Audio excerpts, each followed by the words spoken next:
1. Pulau Boneka. Mereka bukan sekadar boneka. Mereka boleh dijumpai di seluruh pulau. Mereka bergerak tangan. Mereka bahkan berbisik sesama mereka dan juga memikat nelayan ke pulau itu. Bunyinya seram, kan? Ya, pandangan pertama pulau ini cukup untuk menakutkan lelaki itu keluar dari Anda. Cerita Pulau Boneka ini adalah salah satu cerita urban legend yang cukup terkenal di beberapa daerah. Konon, pulau ini dihuni oleh sejumlah boneka yang ditempatkan oleh penduduk setempat dengan tujuan yang tidak jelas.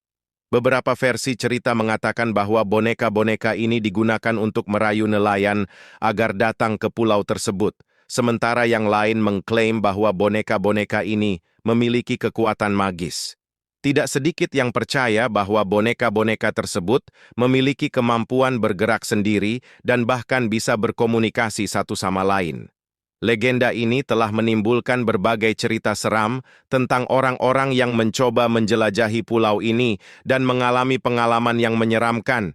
Namun, perlu diingat bahwa cerita Pulau Boneka mungkin hanya mitos atau legenda lokal yang tidak memiliki dasar fakta yang kuat.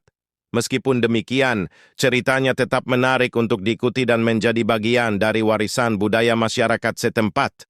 Pulau Hashima, juga dikenali sebagai Gunkanjima atau Pulau Kapal Perang, memang merupakan tempat yang menarik dengan sejarah yang kaya dan suasana yang menyeramkan.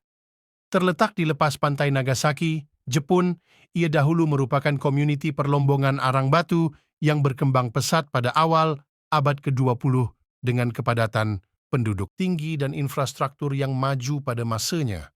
Walau bagaimanapun, apabila Jepun beralih daripada perlombongan arang batu kepada sumber tenaga lain, Pulau Hashima ditinggalkan pada tahun 1970-an.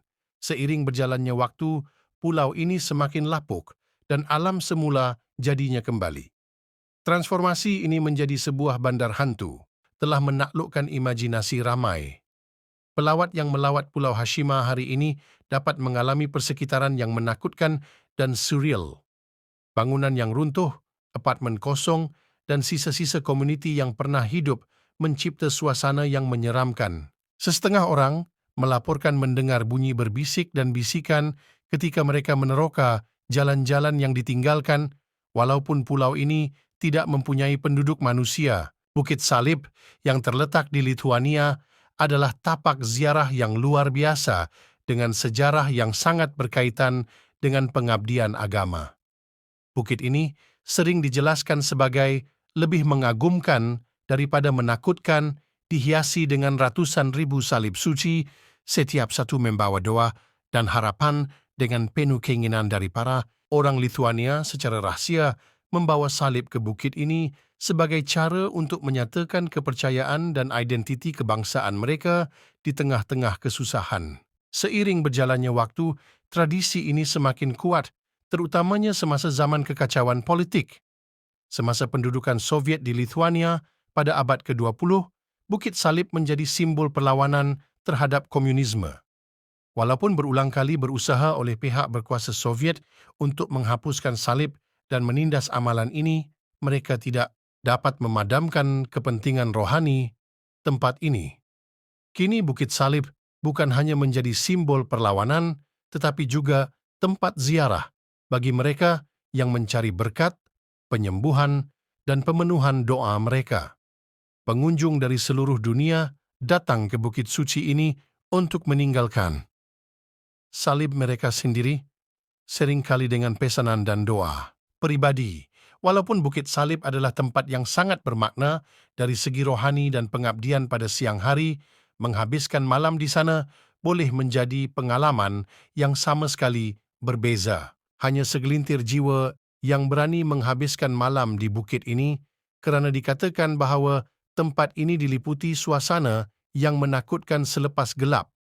Sesetengah melaporkan mendengar bisikan atau merasa kehadiran luar biasa yang menambahkan elemen misteri dan ketakutan kepada tempat ini. Aokigahara, sering dirujuk sebagai Lautan Pokok, adalah hutan yang padat terletak di bahagian barat Laut Gunung Fuji di Jepun.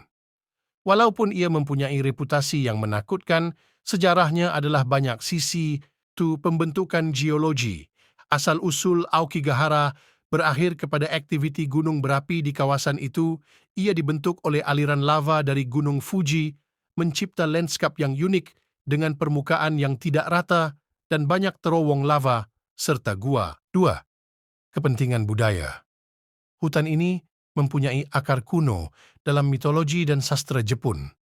Ia disebutkan dalam folklor Jepun dan telah dipaparkan dalam pelbagai cerita dan puisi selama berabad-abad. 3. Reputasi gelap.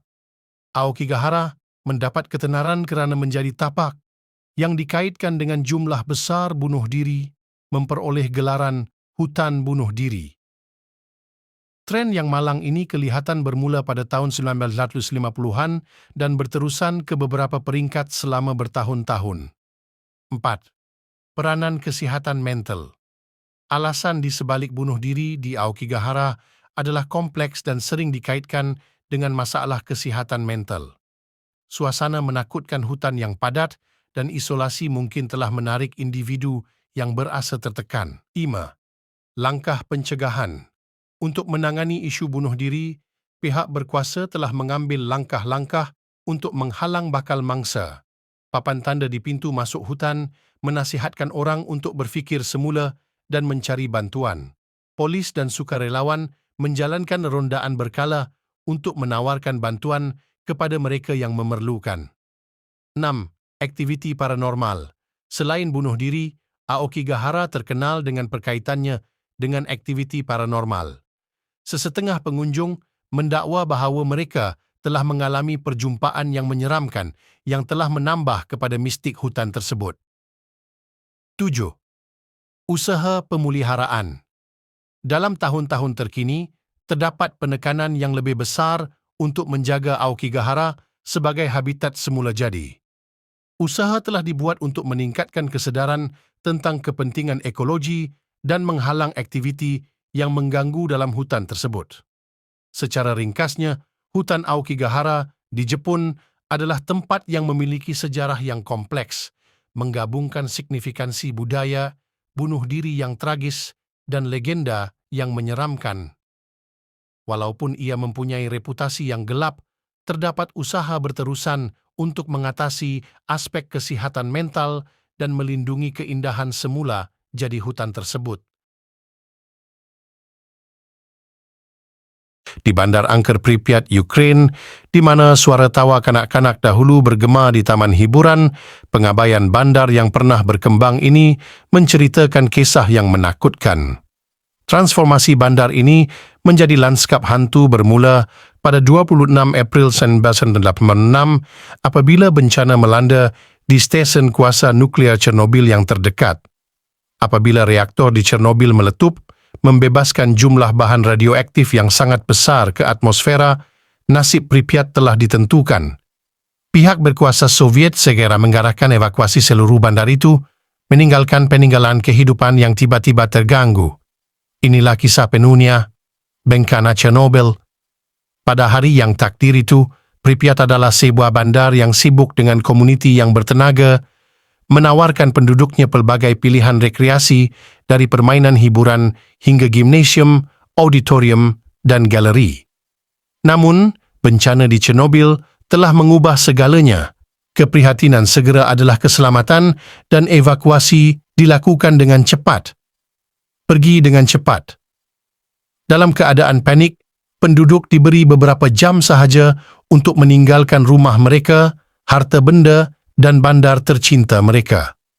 Kerajaan memberi jaminan bahawa itu hanya sementara, tetapi apabila tahap radiasi meningkat, Pripyat menjadi tidak sesuai untuk dihuni, keluarga-keluarga meninggalkan harta benda pribadi tanpa mengetahui bahawa mereka tidak akan kembali.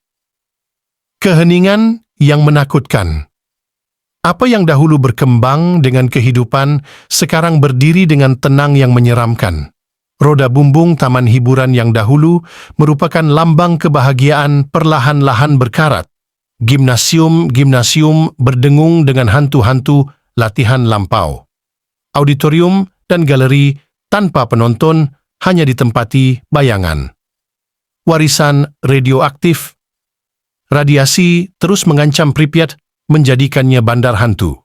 Walaupun pihak berkuasa melarang pemukiman tetap, beberapa jiwa yang berani mencuba kembali, mencuba untuk mendapatkan rumah mereka semula.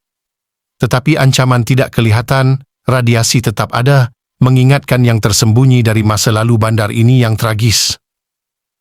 Iktibar, ketabahan. Pripyat berfungsi sebagai pengingat menakutkan tentang akibat bencana nuklear. Ia berdiri sebagai bukti ketabahan alam yang perlahan-lahan mula mendapatkan semula bandar tersebut dengan pokok-pokok tumbuh melalui konkrit dan hidupan liar kembali.